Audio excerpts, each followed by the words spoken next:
Meeting of the Planning Board, AHRB of the Village of Dobbs Ferry on Thursday evening, October 5, 2023. We have a relatively short agenda tonight. I move that we open the meeting. Is there a second? Second. All in favor? Aye. Thank you.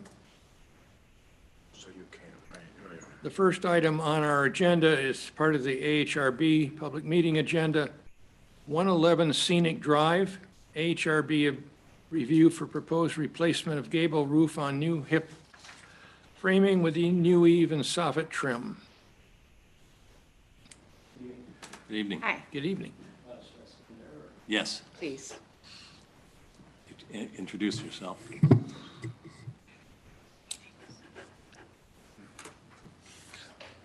Good evening, members of the board. My name is Morgan Fleissig. I'm the architect and applicant, and with my wife, the owner of the subject property. Be sure you speak into the microphone, please. Should I do that again? Thank you. That's okay. It's okay.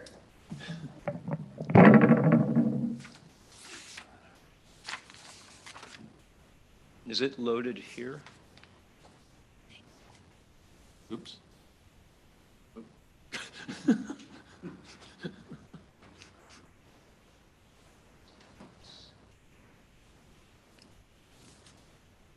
I hope you'll agree with me, this is a fairly simple application. Very simple.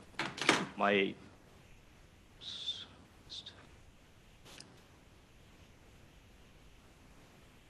sorry, a little trouble getting this to work. Oh, thank you. I was going to jump to the photos, but this is okay. So my insurance company has asked that I replace the roof and has insisted that it be done by April. So my wife and I thought we would take the opportunity to also make a couple of improvements. So all we're really doing is taking off the gable ends of the house and putting in new hip framing, and in an effort to lower the adjacent walls about 6 feet, and then also to get the gutters and eaves further off the walls of the house, because right now we're getting actually a lot of water right at the foundation wall. Looks better. So this is the existing conditions. This is the front from Maplewood Avenue, looking straight at the house. And then these are the two rears. And then if you could just jump up 2 slides, I guess. Yeah. So the existing conditions are on the left, existing sections at the bottom. The proposed new roof is in the section in the middle, and then the elevations on the right. So the front from Maplewood Avenue is at the top, and then the rear is the third one down.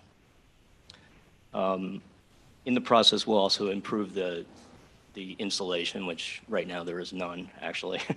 And also the bathrooms all vent into the attic space. So all of that will be improved at the same time. And I guess if you could just go to 1 slide down. And this just explains the new framing. So, you know, the demo plan is the small plan at the bottom. Anything that's hatched is proposed to be removed. Obviously, all the asphalt shingles will be removed. Perhaps all the sheathing will be removed. That's going to be up to the contractor. But and then we just put in 2 new trusses running east-west, and then new hip framing running to it, and then extended outriggers out the side. And that's really it. Okay. No new exterior lighting or anything like that, or? No lighting. Okay. No. Any comments from either end of the? I think the hip framing is definitely an advancement, Thank you. Good. in my opinion. Yep. Good. Yes, I agree. Okay. This isn't a public hearing. The board can approve this on its own, right? That's right. All right. Yeah, this is just AHRB. Yeah, right. So, all right. I move we approve this application. Second. All in favor? Aye. Aye. Thank you. Thank you very much. You're very welcome. Next item on our agenda is proposed signage for Dobbs Ferry Library. I hope somebody's here with some There information. he is.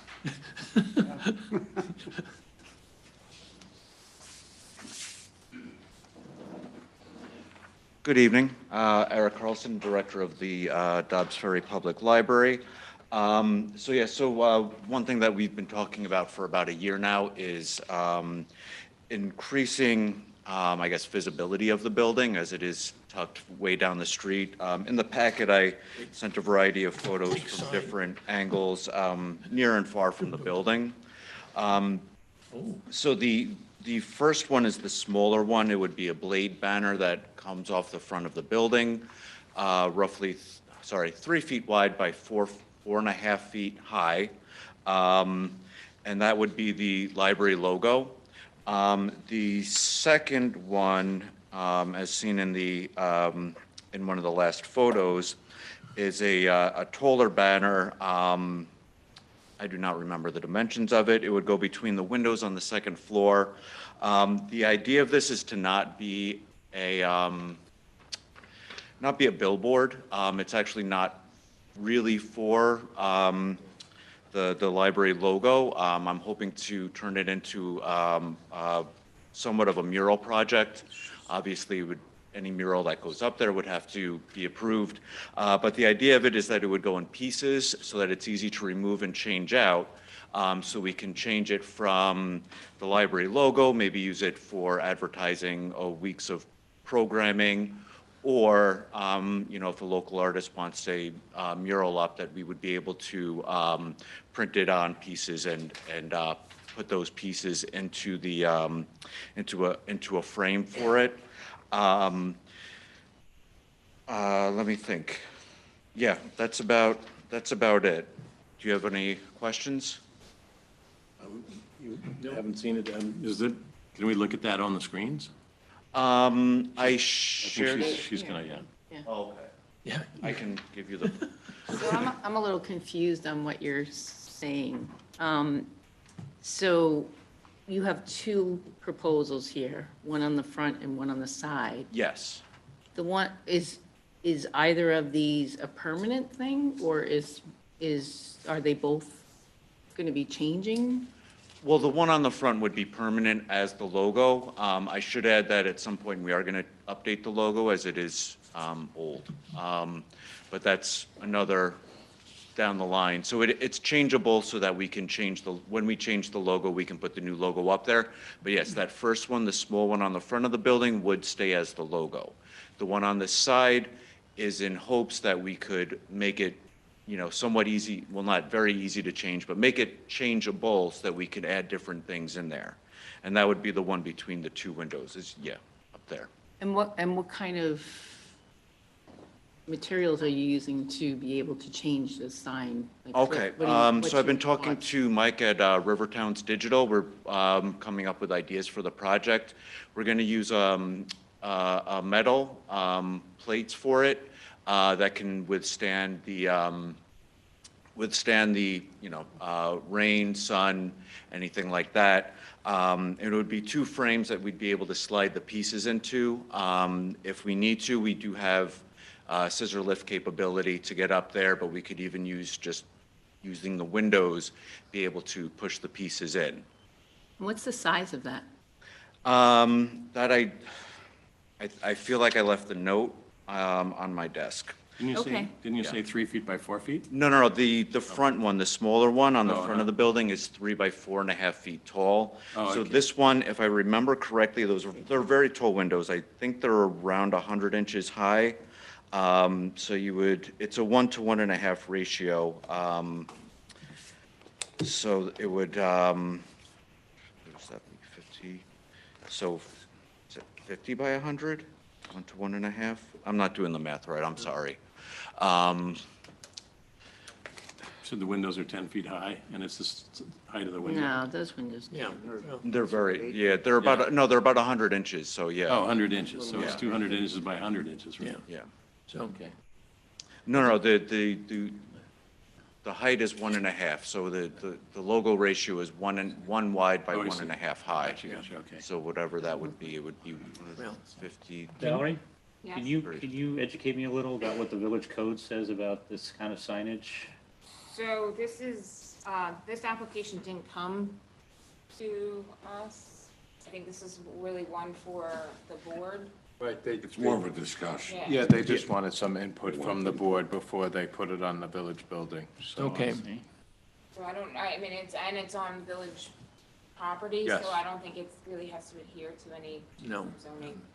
But I think if it's, very different than everything else, it might not be, we have to be a little careful about that, don't we? Well, I mean, that's right, and I think that's why this is before you for discussion, as opposed to an official application before the board. Okay. Yeah. I mean, I certainly don't have any trouble with the small sign in the front of the library. I mean, that seems very appropriate, but This seems very large. yeah, the thing on the side of the building is, Or maybe it's. is pretty big. We don't have anything really like that downtown now. And even the front of the building, we don't have anything that large that I know of. Well, you know, I think your renderings don't do justice to what you're gonna do. No, I apologize for that. I'm not, I think it's gonna be more subtle than what you're showing there. No. oh, yeah, it will be. And, I mean, with the trees, it's not going to be very noticeable, and, with the leaves on the trees until winter time. I think there's an image later in the packet, where you can see a little bit of that, from different angles as well. It'll be something that'll be much closer to the, to see would be much closer to the building, yeah. So when are you anticipating to propose to do something like this? Is it 6 months down the road, or is it a year? Because you're It would saying be- you're changing the logo, so that's kind of important too. Yeah, well, the logo's more down the line. We don't have the money to hire a new designer for that at this time. This is part of a grant that I've been working on, and we have through, I believe I've gotten an extension to June of 2024. I could possibly see about getting another extension, but I'm hoping to get this done within the next few months, yeah. I think it looks okay to me. No problem. I have I mean, have for no me, I problem. just think it's the proportions. I think the proportions of the sign, according to the building, it's hard to read it. Would you like me to get someone to get a better mock-up? I can talk to someone to, And I think personally, I think the sign on the side of the building is, should be at least in line with the windows. It's a little like, yeah, again, this was my graphic design. right, Yeah, if I can get somebody who can do a better mock-up with angles to get it's a better. big. And then also possibly if there's a way of maybe showing an example of what you're proposing to use that sign for as far as changing it. Oh, okay. Like what would it look like if we're having a book reading, or I don't know what the activities would be. Yeah. But whatever that signage would be advertising for the library, what would that look like? And maybe a detail of how that works. Yeah. So it's kind of a little bit more clear. Yeah, yeah. I'll work on, yeah, I think I can get someone to do a good mock-up of this, better than obviously what I can do. And I'll try to come up with a couple I want to, I guess, advertisement kind of more Yeah, banner type. just so we things that can do. understand what your intentions are, Yeah, And show the dimensions on the mock-up. dimensions, yeah. Yeah, because that's really important. I think the proportions have to kind of comply also with how the village other signs are. Yeah. In that area. Yeah, Thank you. okay. Thank you. Good, thank you. Next on our agenda is we're moving to the combined planning board, public hearing, and AHRB public meeting agenda. 11 Fair Lawn Avenue, continuation of public hearing for proposed new single-family home and associated site and landscape improvements.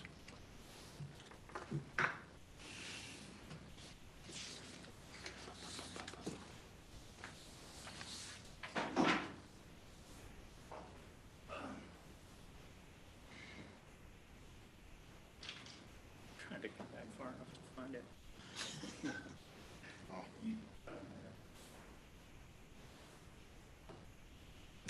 Hello, my name is Greg Sharp. I'm an architect here in town, and I'm representing the owners of 11 Fairlawn.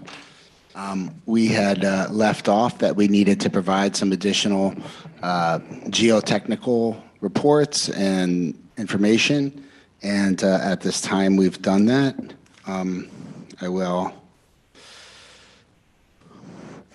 go back to the project. How do I do this?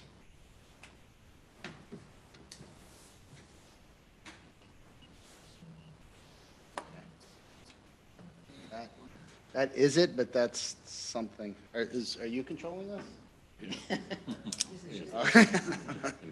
Okay. All right. I actually had I had a different one on. Can I control that or no? Okay. How do I do it? Greg, look behind you. He's got the, Greg, he's got the remote there. Oh, that. Oh, okay. All right. I'm sure. I was trying to go back to the building, but it's okay. So this is just a synopsis of the geotech report. Let me go. What do I? I'm sorry. Do I have to point back here, or do I? I don't know. Yeah. I'm sorry. It's past my technical abilities here. Okay. Let me try this. Okay. I want to try to. How do I share this screen? You're getting help. Sorry. Okay.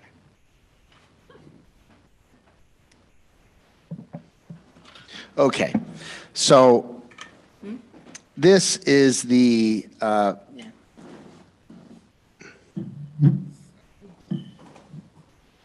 this is the project. We had already presented this and had gone through it. It's a new single-family home on this lot at the end of 11 Fairlawn. It's the last piece of that development that's being developed. The other houses have all been built. This is a previously approved lot. And so we were tasked with going back and checking with and getting a new geotechnical services, because it appears that our previous geotechnical services were not exact on what we needed to do. So we went back and we hired a new geotechnical service, and we did extensive testing and research on the property, and had made some new beneficial information for us. So this is the new geotechnical report, and the principal difference is that this new geotechnical report indicates that we do not need to provide full piles throughout the property. We're able to get away with utilizing a geogrid type of system, and able to build more of a conventional foundation right on top of that.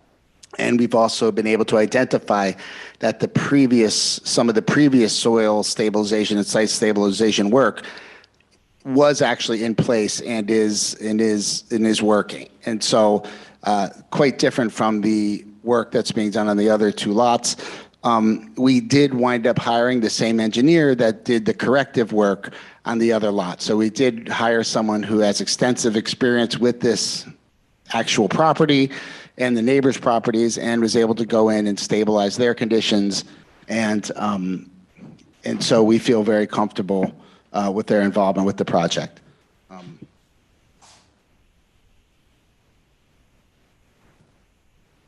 So I'm boiling down the geotechnical report down to just, a few of the exciting pages, since it's a 300-page report.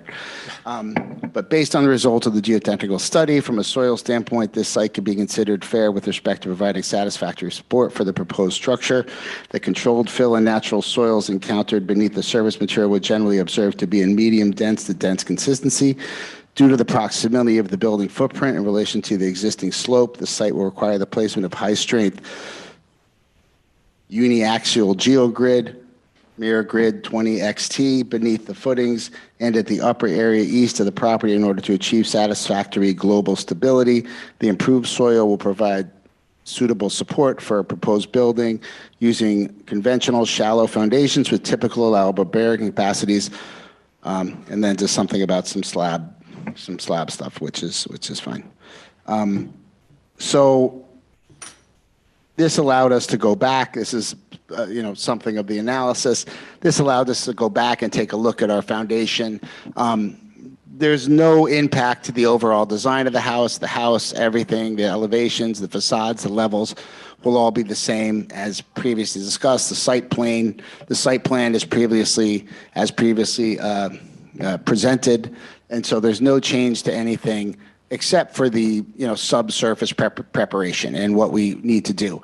And to that extent, it allows the project to be built at a budget that is achievable, not a ridiculous, massive, pile driving sort of episode. So these are examples of geogrid retaining walls. I think one of the previous comments was, how are you going to achieve the retaining wall? And so these are just typical examples of how the geogrid is utilized within the retaining wall. And so I think at this point, we've developed this new and improved geotechnical report, and I think we've answered all the questions that are necessary at this time. We understand that during the course of permit, we're going to have to provide full engineering and sign-offs on these items based on this report, and we're already in the process of doing that. So I'm sorry it took so long. It was kind of a difficult and lengthy process, but I feel like we're at a point that we're ready to move forward. Good. This is a continuation of a public hearing. I would move that we open the public hearing. Second. All in favor? Aye. Thank you. Is there anyone that wishes to speak to this application?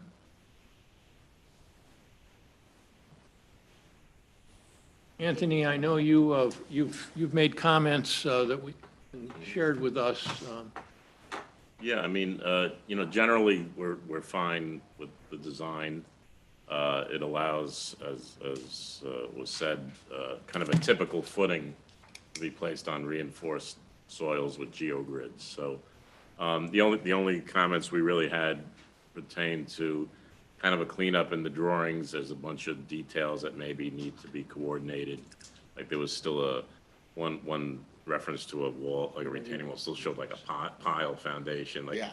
there might be some stuff in there that's like for reference. Like, Yeah, the old geotechnical report was also included in the new geotechnical report, so it's, yeah. So It's just a matter of between the report and what's in the report and the site plan should just be consolidated. And then we just made recommendation that any building permit should have that condition of oversight and testing as per the geotechnical report. Okay, Otherwise, we're fine with it. thank you. Yep. So do you see anything keeping us from approving it tonight?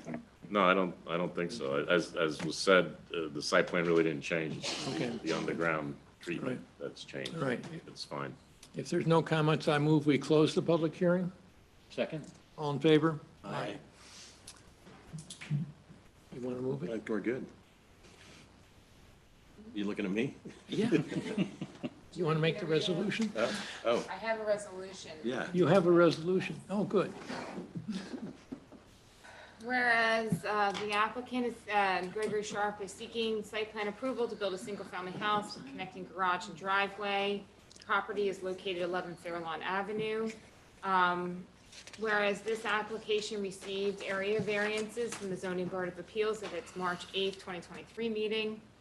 The planning board has conducted a notice of public hearing on May 4th, and it was concluded on October 5th, 2023, during which time all those wishing to be heard were given the opportunity to be heard. Now therefore be it resolved, the planning board of the village of Dobbs Ferry determines that based upon the findings and reasoning set forth below, the application for site plan approval is granted subject to the following conditions. The approved plans, and it lists all the approved plans specifically referring to the latest structural plans as well as the architectural plans. And then a couple other conditions that the planning board, the applicant must address to the full satisfaction of the village engineer all outstanding stormwater maintenance agreement, and engineering issues raised in the hearings and documents submitted to the board, including the engineer's October 2nd, 2023 memorandum.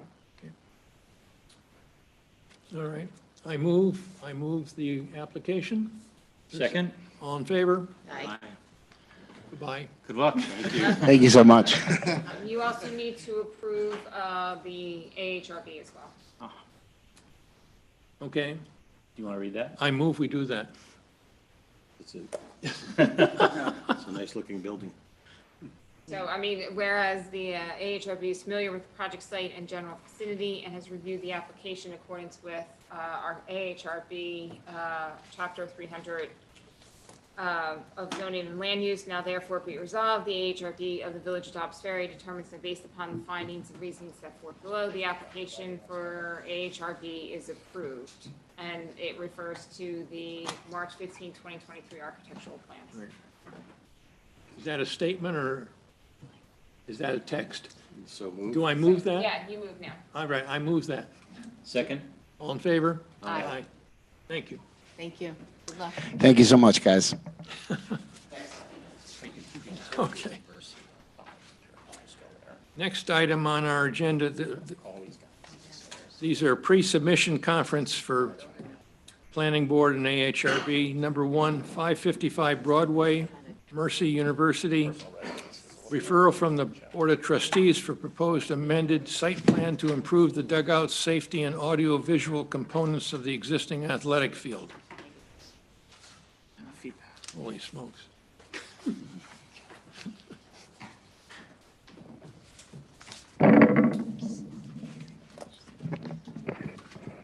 There we go.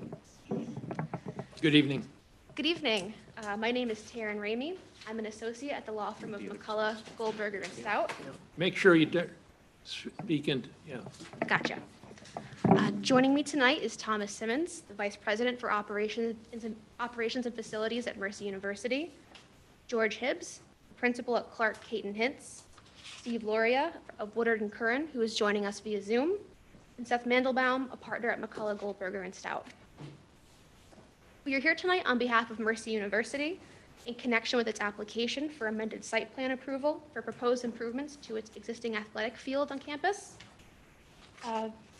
Mercy specifically seeks to implement improvements that will both modernize the existing facilities as well as reduce the impacts on neighboring properties, more specifically the landing.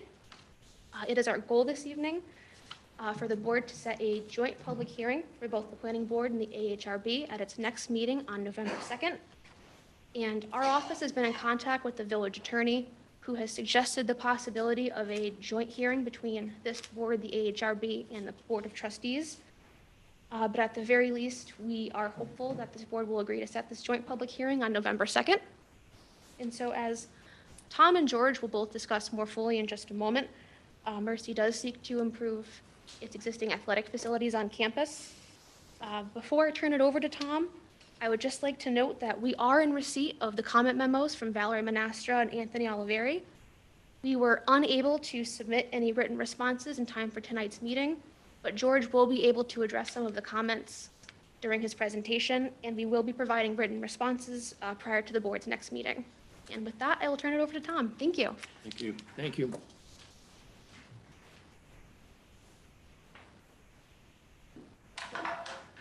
Good evening. It's great to see you. Tom Simmons from Mercy University. I did not say college anymore. We learned to do that. I thought I'd take a moment, if you would like this, we did it for the Board of Trustees, to just show you briefly a couple of the projects that are wrapping up now that you were involved in with us over the last year and a half or 2 years on approvals, so we can talk about some of what we accomplished together real quickly. But if you hadn't had a chance to see the new entry, that some of this went way back, Steve, with the new building that you helped approve for us in 16, 17, and then what we did with the expansion on Victory Hall with the turning lane and all the things we have done there with the increased radiuses. We think this has turned out tremendous. And the only thing that's kind of left with this here, we're still working with DOT and Con Ed, as John and Dan know, to actually get the poles moved. That's been quite the journey to work with them, but everything's targeted. And we're pretty excited about what that's going to do and help with all the traffic and kind of infrastructure things that you worked with us and required us to do.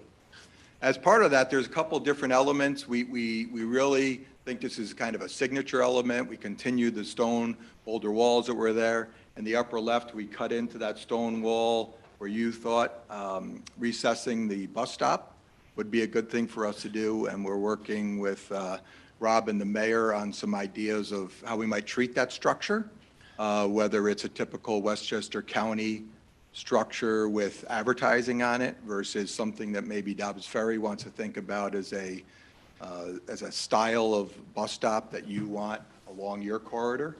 Something we might do. You had some ideas on that when you talked to us about that.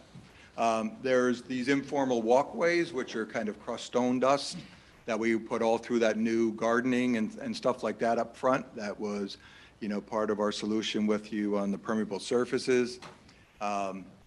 And that garden, through your recommendations and others, is actually a pollination corridor. So it's a lot of native plants. It dealt with what you talked about for sustainable pieces we wanted to do. And last but not least, we put the other second lane on our information and guard booths. So in this day and age, when people see a booth, a lot of times they stop and ask questions, and that backs everybody up. And sometimes your police would call me and say, we're backing up to the aqueduct, we're coming out to the road. So now the people that don't have something to ask have a way to just get by, and it helps us with the traffic and monitoring reports that we submit to you biannually.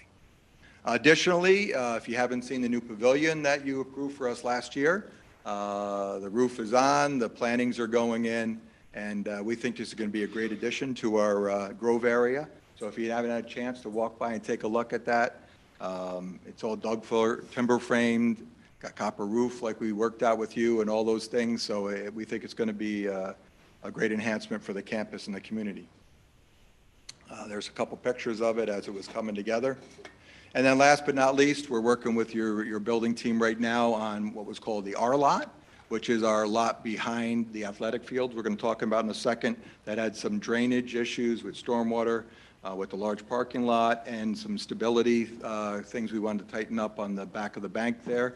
And that is at the point where all the understructure is done. The base is in the paving, and your building team was out there last week taking a look at it with us. And then last but not least, as you heard, we've changed to Mercy University, so we've been very busy. If you haven't seen, rebranding, all sorts of things on all three of our campuses, Manhattan, Bronx, and here. And you've seen some of what we've done with that, but that's been a big undertaking with us. So thank you for your involvement in those. I think they're all assets that have done some good things for the community, as well as advancing Mercy's site here in Dobbs Ferry, which, by the way, right now, no offense to Dobbs Ferry, but we're referring to it as the Westchester campus, which was a suggestion from our marketing people when we had Bronx and Manhattan. So you might hear that terminology that's out there also. So the project we're here about tonight, as you know, it has a couple elements, really has four things. One are new dugouts. Right now we have kind of temporary dugouts with just kind of sheds, not sheds, but I would say more like tents that'll go out there at different times, and we set chairs and those sorts of things, and they stay up for the season. So this is something we've been looking to do for quite a while. The second element is new netting. Where our athletic field is, that has the baseball field on it, we get a lot of foul balls that go high in the air and land on cars, and we get a lot of dents and windows broken and things like that. So we're going to look to make the netting a little more transparent as far as view, and a little more effective for those type of things. So it's really a safety piece. And then on the AV end, there's a couple elements. One is a new large scoreboard that would go at the end of the field, facing away from the boundary of the landing. We feel like it's the right place for that, and I've talked with Jim Hornstein from the landing, showed him the plans. Right now, we have a temporary scoreboard that rolls in, that sets up by the press box at the top of our seating area that we put in with you, that was designed as a stone seating. And we've also got, I would say, kind of like a 70s rock band in the garage sound system that gets set out with a couple speakers, you know, that are out at the end in a PA thing where somebody announces some things. So depending on how the wind is blowing certain days, we do get some feedback on noise on those types of things. So with our professional, George and his company, we're looking at placement of 4 speakers that we think will really divert the sound to the right area where it needs to go. 3 that are along the top of the bank and 1 that's by the first base side. And the scoreboard at the end of the field will not have any sound associated with it. Keep in mind that we do not have lighting on this field. So some of the comments about, you know, those type of things that we don't plan, you know, we don't have activities there past dusk, so the scoreboard won't be emitting a large amount of light at night or anything. And it's in line with something Daktronics designed for us. It's in line with the size of a typical turf field. So with that, I'm going to turn it over to George Hibbs. You're doing a great job. And he'll walk you through some of the elements associated with the project, and we'll see if you have any questions. George Hibbs, Clark Caitlin's Architects. So glad to be here. Thank you so much for letting us present this evening. Thank you, Tom. So what I'm going to do now is I'm going to advance through some of the images that were created based on the concepts that Tom was just mentioning. And some of those concepts have to do with the scoreboard, right? And what would you see of the scoreboard from different viewing angles? So what we have here is off to the right is an image, you know, an aerial from above with a vantage point, and the arrow is pointing towards your view shed. So here we see a view from home plate looking towards and, you know, montaged in the new scoreboard, right? So here you see the appropriate scale in the landscape, so you get a much better feel for what this may look like when it's completed. This next image now, I'm just past, you know, sort of standing in the parking lot, coming up onto the athletic complex, looking back, and again, you can see the vantage, now looking due south, and you can see that the scoreboard as well, and sort of, again, color, digital scoreboard. And again, as Tom mentioned, there's no lighting here, so the other issue is this occurs during the day. So the illumination happens during the day rather than in the evening, so something else to think about. Also, what does it look like from the neighbors, right? So from the landing, I'm now standing in the driveway, looking back to Mercy, so sort of northwest, and you can. Is that a laser? I thought that would be. Maybe not. So you can just sort of see just behind the pines there, that dark black. All you're seeing is the back of the scoreboard, right? No illumination is facing the neighbors. Here now, I'm at the very edge of those granite seats that Tom was talking about, the hillside seating. So my vantage is now sort of south-southwest, and you can just see the makeout of again, it's very wide when you see it, but it's also very thin. It's a thin steel structure with a digital board. So very thin, but just past the netting there. Here again, now I'm on the opposite side of the hillside seating, much closer to the parking lot, looking again south-southwest, and you can see the image in the upper right of the finished board. And as Tom was mentioning, this is sort of, you know, what we have to deal with, what Mercy and the athletics department has to deal with now. Very temporary facilities, much more sort of benches and temporary covers. So with that, you know, this will be a much more refined, you know, sophisticated palette of athletic spaces. Now I'm going to walk through some of the architectural drawings, starting with the overall site. And we're replacing both home and visitor side dugouts. So these are ground face masonry enclosures that has a metal roof, and then on the interior it's a steel structure to support that metal roof. In terms of safety padding, this is all safety padded. Again, safety is number one, is paramount in terms of student safety, athlete safety. So it's also all the athletic padding against any outside corners, any of the fencing, vertical posts, horizontal posts, all have safety and padded fencing.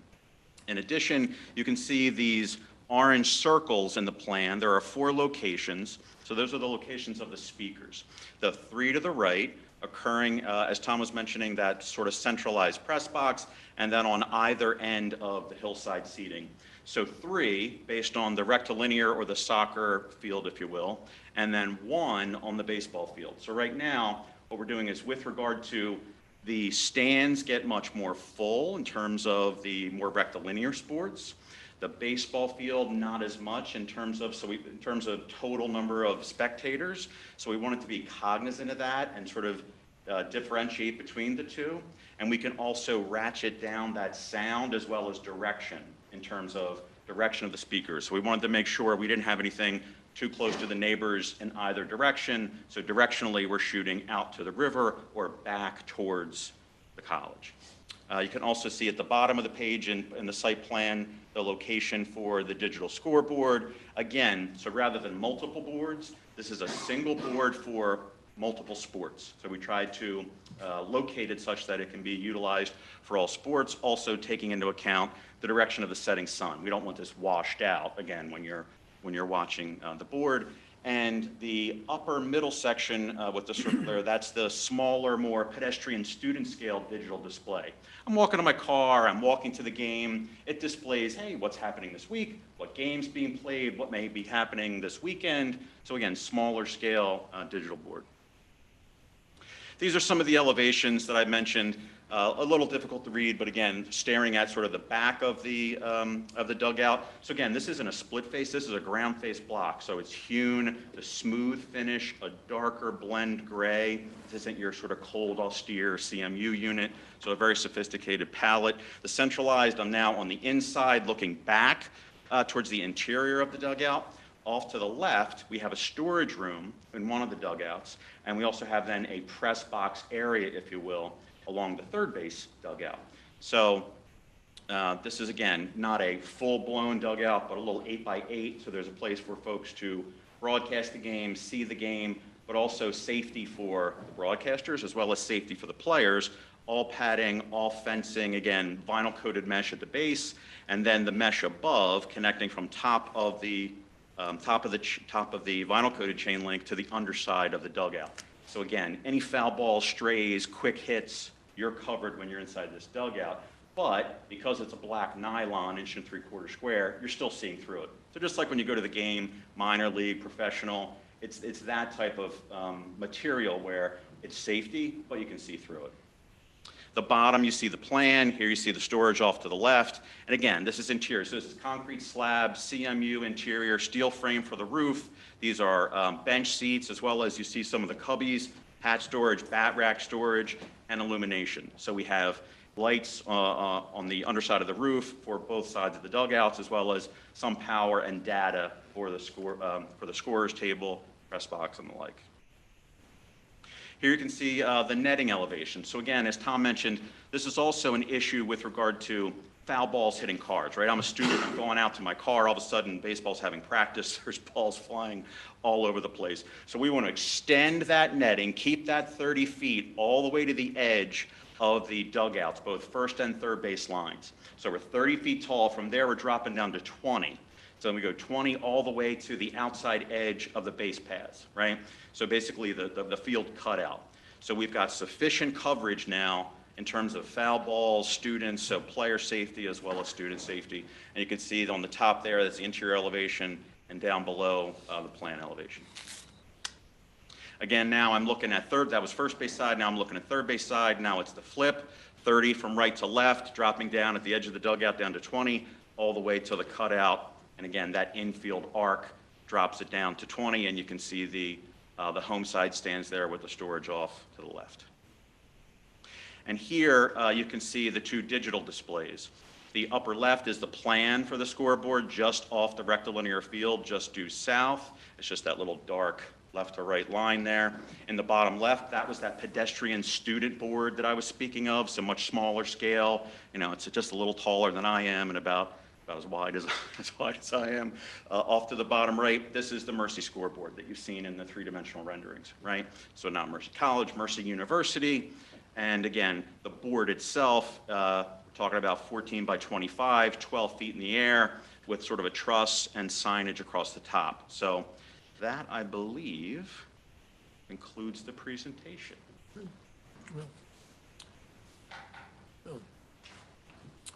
Thank you. That's big steps forward for the university.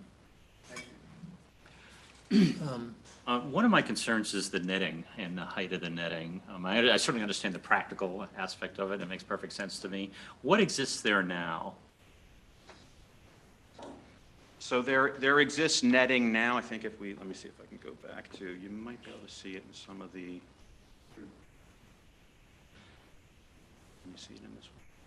You can see the netting it's 30 feet, so we didn't make it any taller. We just extended off of what was there.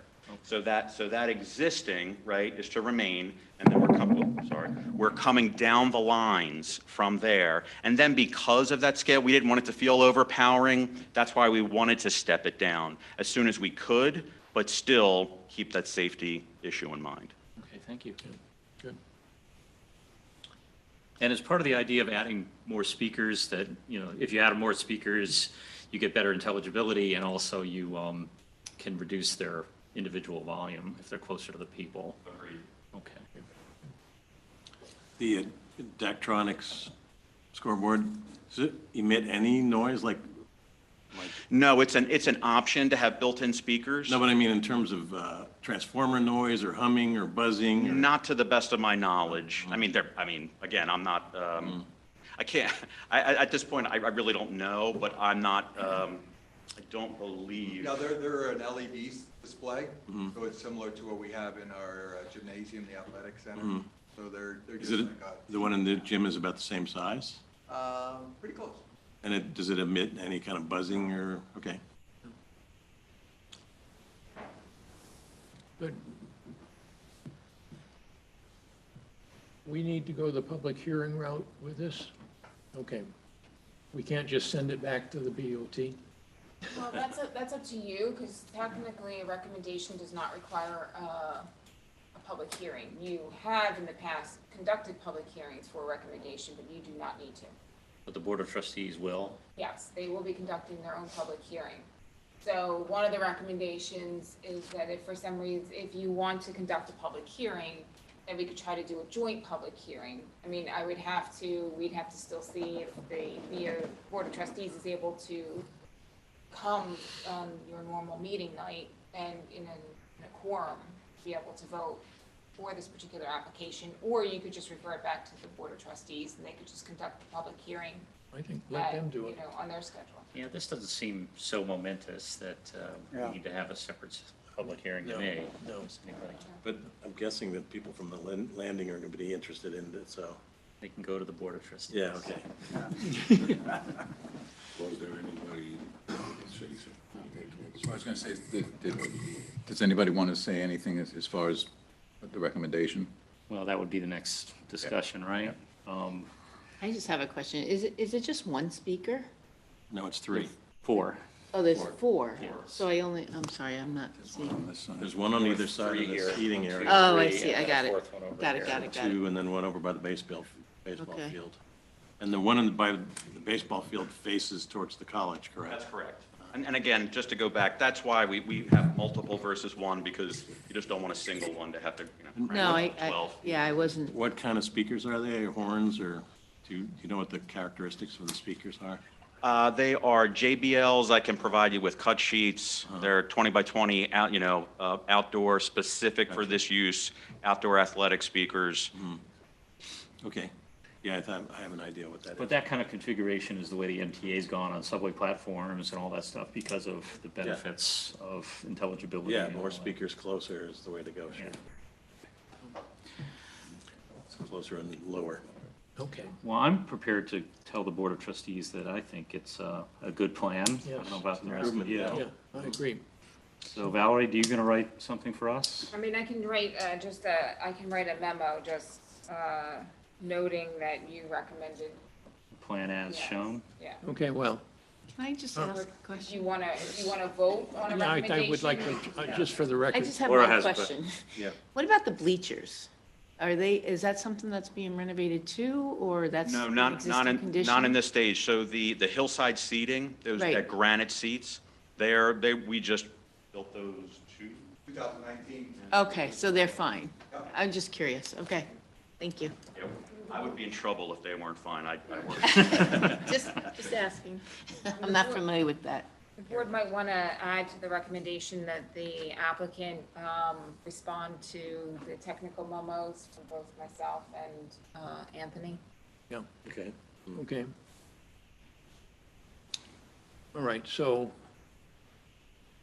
is that a memo that we can just, Yeah, if you want to vote, if you want to just vote that you're recommending the application as submitted with modifications based upon the responses to the technical memos from the village engineer and the village planner. yeah, so, Have you read those, and are you okay with that? yeah. So move. Is there a second? Second? All in favor? Aye. Thank you. Thank you. Seth and Taryn, and just in terms of timing, so there is a village board next week. That agenda is, you know, I would suggest emailing the village board, or actually Lori Lee, and asking to be put onto the following agenda, which would be the, I think, October 24th agenda. To set the hearing, yeah. Okay, Thank you. Thank you. Thank you.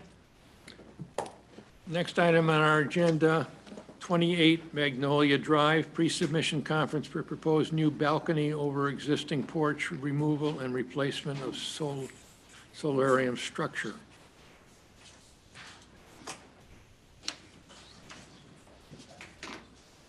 Okay.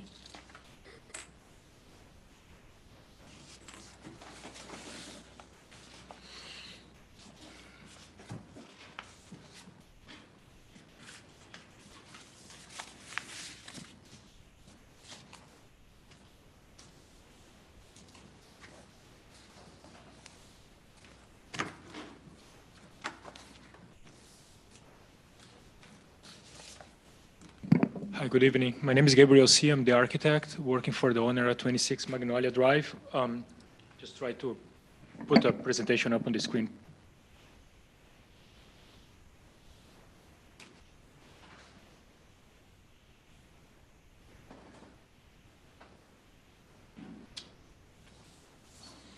So this presentation is basically a PDF patched all the documents that was submitted as part of this the application for the planning board and architectural review board.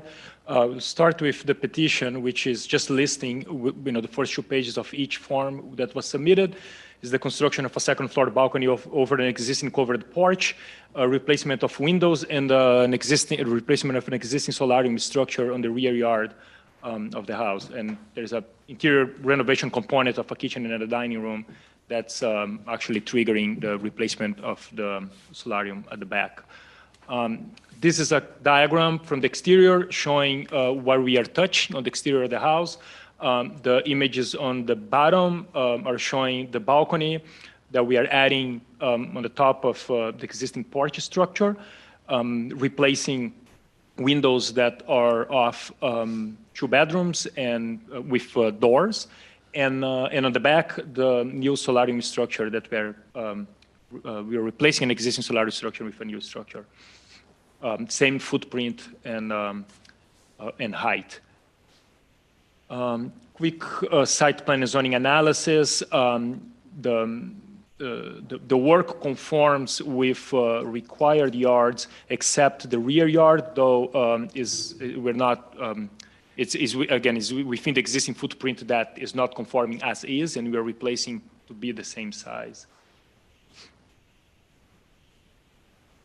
Some images of the existing conditions, photo of the house on the front facade on the top, side facade on the bottom left, and rear facade on the bottom right, showing the existing solarium structure. Then floor plans try to show what we are doing on the interior side, interior renovation portion of the project, which right now has a kitchen that's towards the back. This is the footprint of the solarium where the cursor is now. Part of this project is to integrate the dining room with the kitchen. The layout landed with pushing the kitchen towards the back where the solarium is now, and that triggered replacing that solarium because we needed a taller seal height to accommodate kitchen cabinetry pushed against the wall. The image on the left, or the plan on the left, is showing the portion of the roof above the porch that would be removed and replaced with a floor structure for the balcony. Existing elevations showing the proposed demo work. And proposed conditions, the renovated kitchen, this cursor to work, but you can see the kitchen is organized on the back of the floor plan. Now there is a large kitchen island that transition the functional kitchen on the back to the dining portion of that space, of the integrated space. And the floor plan on the left side shows the proposed balcony with the proposed doors from the existing bedrooms. Lighting plan and electrical plan, and proposed elevations. Material and finishes. So siding, everything we're trying to, we'll do existing, right, replicating what's there. So the same siding, 8 inches shake boards that they have now will be added to where walls are where we're extending the wall of the solarium at the back. The doors of the balcony will mimic the existing doors that are in the house with the shutters. The railing also will be a white composite matching what's existing. The balcony flooring composite deck. And doors, we're proposing the ultimate line from Marvin with the light divisions matching also what's existing in the house. Solarium structure, instead of the curved shape, which I believe is not even available anymore, we're going for a square eave, and again, we are raising the wall below to give an opportunity to push kitchen cabinetry against. And before and after study, the images on the left is showing the existing condition, the one on the right is showing the proposed. The first two slides are from street views, showing the public experience of what the project might look like. That's from the other corner. And this is already inside the property, right on their front yard, looking up. And here's some tags just identifying the materials that we just saw on the previous slides. And solarium at the back. And at the end, I put a little neighborhood analysis here. It's just showing the houses, the character of the houses that are, around 26 Magnolia. It's mostly, I think the conclusion here is like it's quite diverse, right? The styles and the sizes of properties in this neighborhood. There is one occasion, I believe is on Bel Air, that they do have a balcony. Yeah, the image number 4 on this slide, they have a balcony over a porch. Not that's really applicable. This is just to give you a sense of what's there. And that's it. The zoning table, the minimum front yard setback and front yard setbacks, it says the existing's 49 feet and the proposed is 39 feet. Is that a typo or? Yeah, it must be a typo, yeah, because we are pushed even. You said you were staying on the same footprint. Yeah, yeah. It's the same on top of the existing porch there. Okay.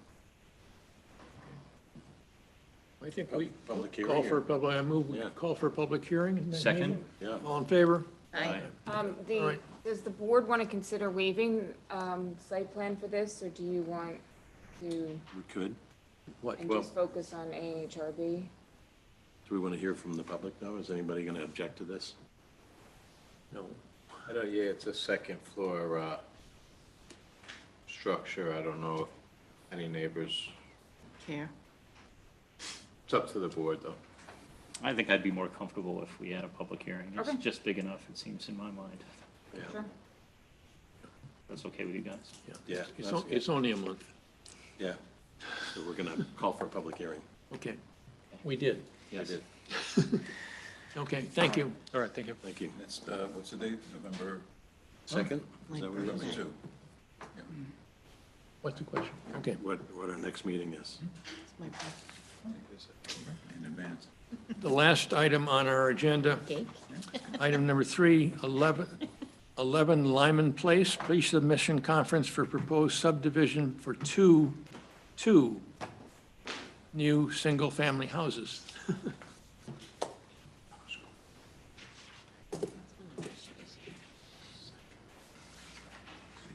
Hi, Christina. Hi, good evening.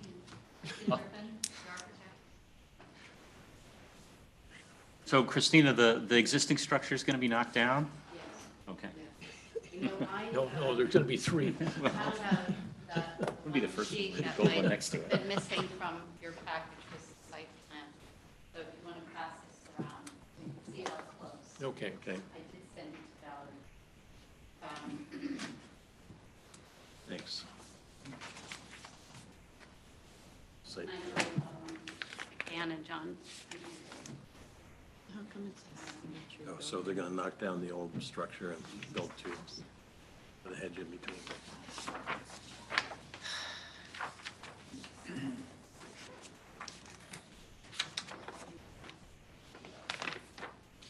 And I believe this is completely code compliant. It's supposed to be We completely used to code have one compliant. structure right in the center, going to knock that down to 17. Yeah. I drove up there today. Do some prefabrication. It's modular. We used to live on this road, right? really? On Luzerne. We were about right there. Oh, so you're right across the street, basically. That's interesting.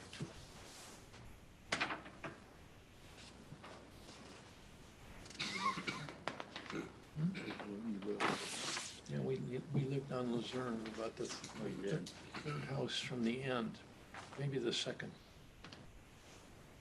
on the right-hand side. Setbacks, side yard setbacks. Yeah. All good. Just the table there. That's what Dan said. It's zoning compliant.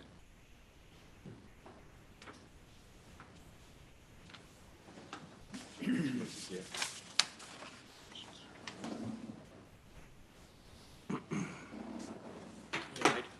I drove up there today just to take a look around, Did you, old time's sake. yeah, did the neighborhood look the same? Yeah, exactly. Really?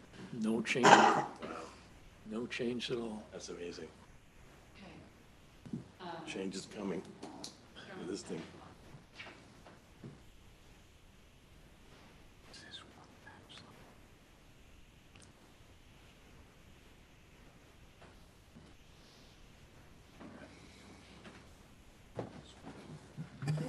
lot of planning certified, identical house, and then the 2 houses.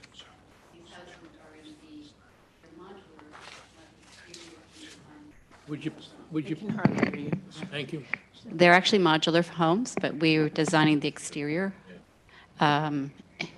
This is located in a neighborhood with a lot of 2.5-story homes. And I'll show you some photographs of the neighborhood in a minute. This is our site plan. Just showing all our zoning calculations and coverage, and everything is meets all the zoning regulations for the zone. We have sky exposure diagrams below to show how the houses fit within that. We have the garage at the front of the houses, and that's because of the width of the house. We have direct access from the front. I'm going to go to, these are photographs of the existing property. This is the house that has a big open yard to one side of it. And then down below are some neighboring homes. Most of them are 2 or 2.5 stories and a few 3 stories, some with porches and some with garages and driveways off to the side.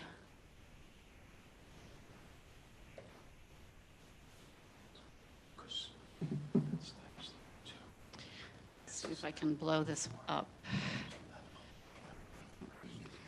Just a second.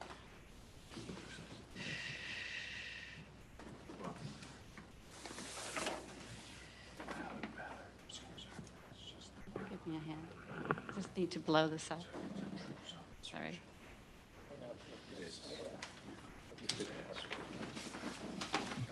It's just impossible. Shoving two houses in. Yes, I'm just looking at all these setbacks here, okay. Yeah. This is the required, and those are the two lots. And it all looks okay. I just squeezed them right in. Oh, I see it, I got it.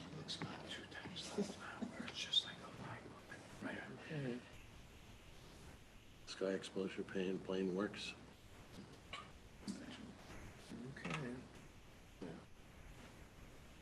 Really? That's a small lot. Yeah. Wow. Okay. This is the streetscape.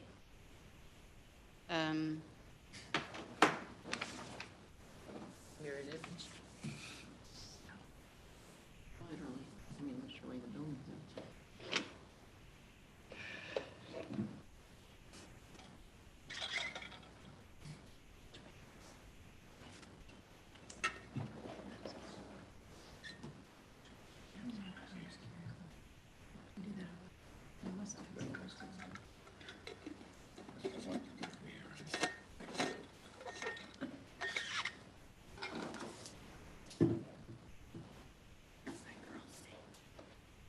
Getting my own laptop out here because The I'm girls just in having there. trouble.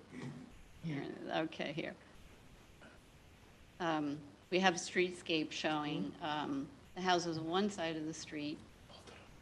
We recently designed that 20 Lyman across the street, which is 1.5 stories. And then on the other side, next to our proposed houses, I can bring that up here. The two new houses we're proposing are these two here. And as you can see, they're very similar in height and massing to the house on 3 Lyman, a little taller than the other two on the other side, but similar to the houses across the street in height.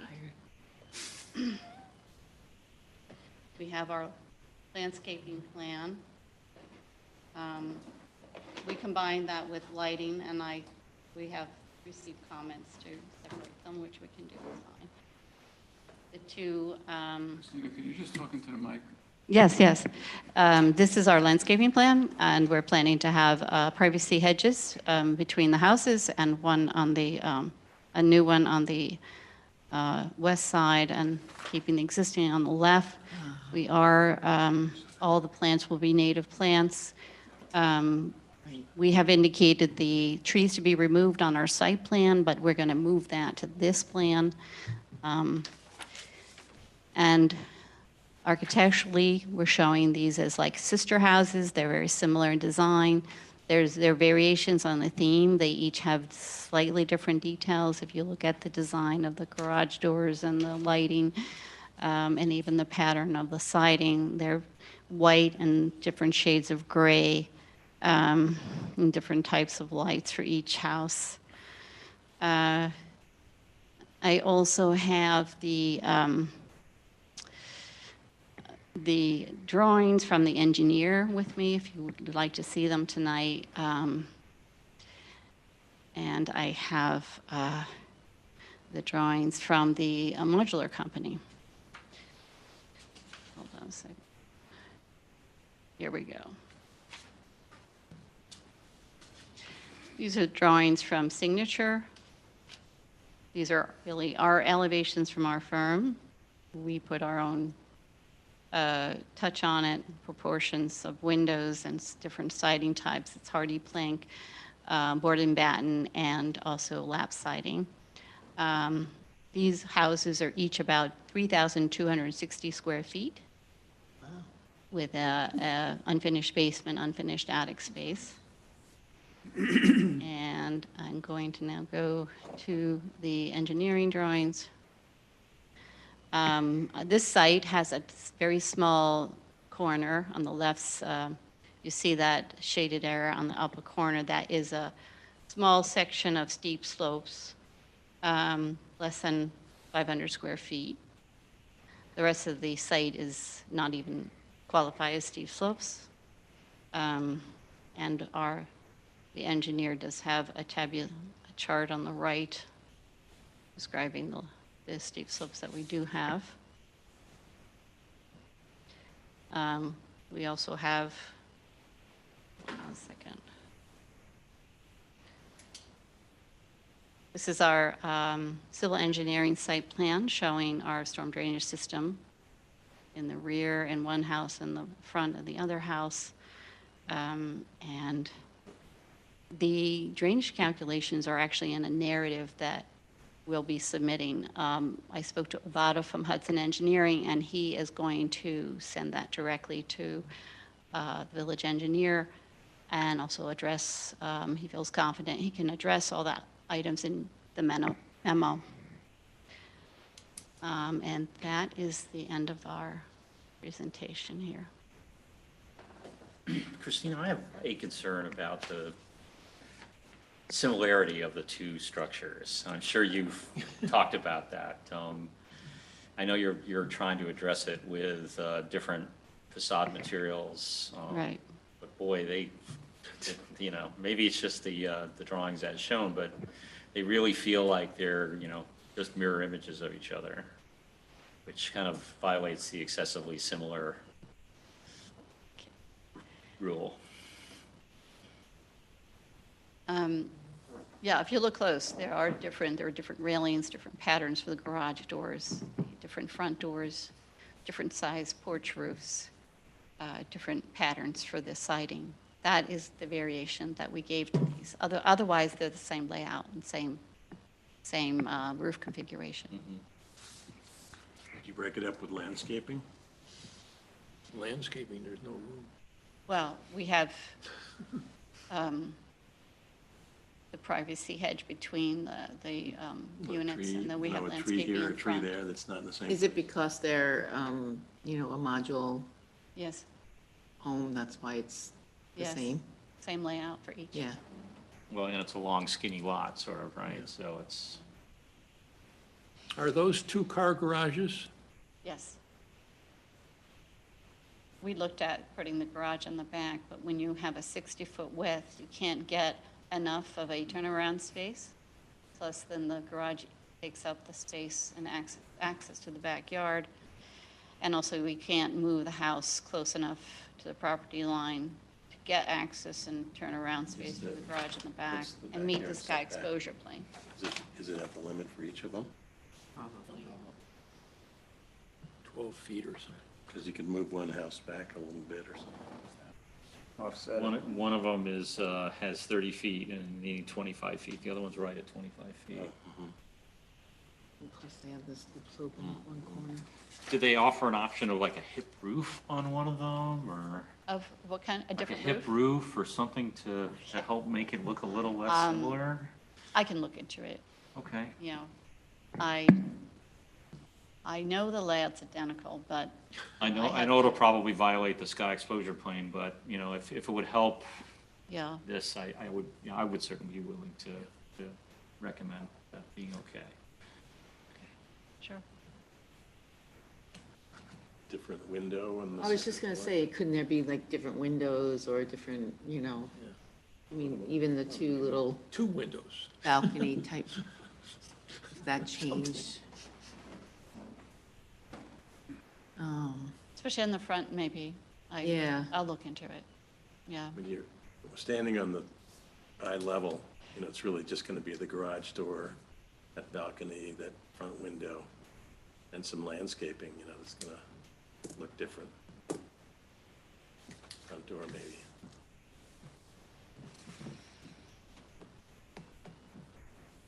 If you could look into if there's anything that would help alleviate some of that, I would appreciate it. I'll look into it. Some pink flamingos I in the guess front yard. I like the idea of sister homes that are just slightly different, but if it, I can see what you're saying, and we can definitely look into seeing, I have to work directly with the modular company, see how we can mix it up. Okay. I mean, if there was a townhouse nearby or something like that, I think I would be more flexible about it, but it seems like all the other houses are very individual. Unique, yeah. Yeah. Kind of like when you drive on Broadway, Mercy, it's like. I stand out a little. A couple of things for this board. One of the, Christine, we noticed that on the Greenberg tax map information, this already is technically subdivided. It has two separate tax codes. So that's something that we probably need to sort out and figure out if it really is a lot line adjustment versus like an actual subdivision. Yes, I spoke to the owners before the meeting, and they thought it was one tax lot. But we do see this line, this. They weren't aware there were two tax. I had only one tax. But if it is, then we're just moving that line.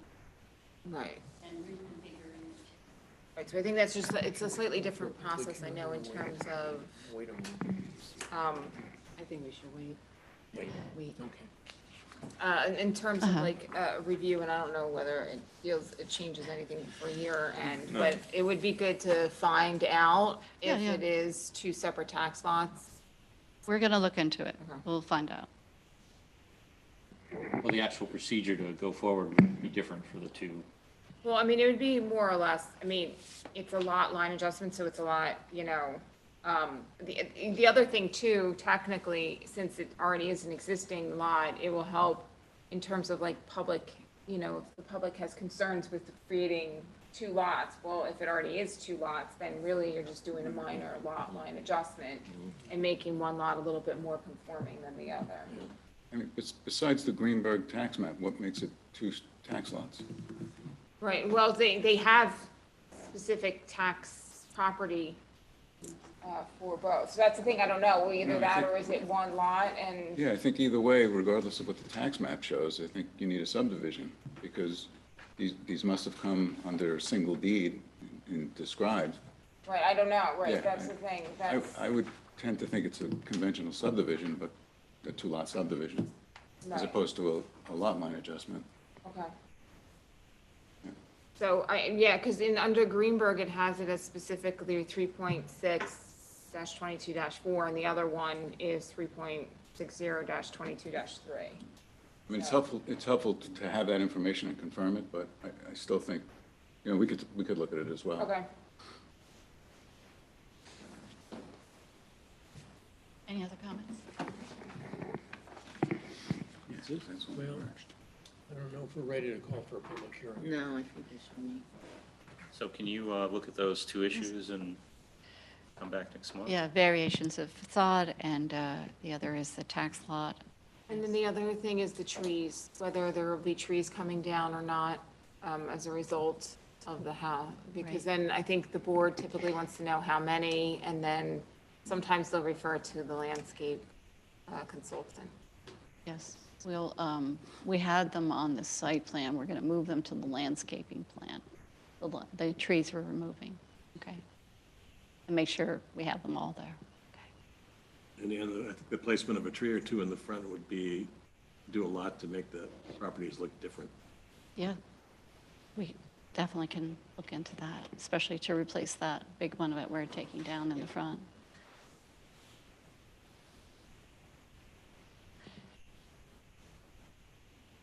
And even, there's the property between the houses, One could have a flat roof. can landscape. No, I hate that.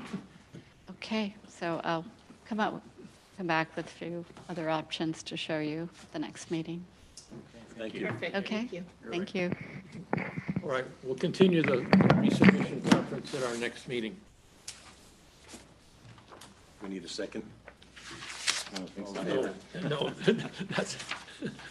that's just a statement. It isn't. That's it. Is that it? Are we ready to adjourn?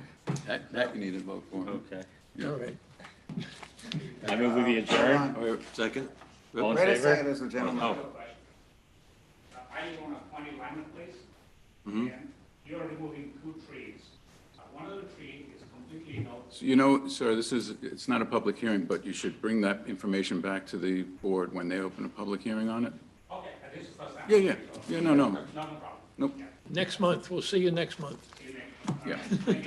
Thank you. Thank you. Close the public hearing? There was no public hearing. Oh, no. All right. Adjourn. Move to Adjourn. adjourn. Second? All in favor? Aye. Aye. Aye, aye, aye.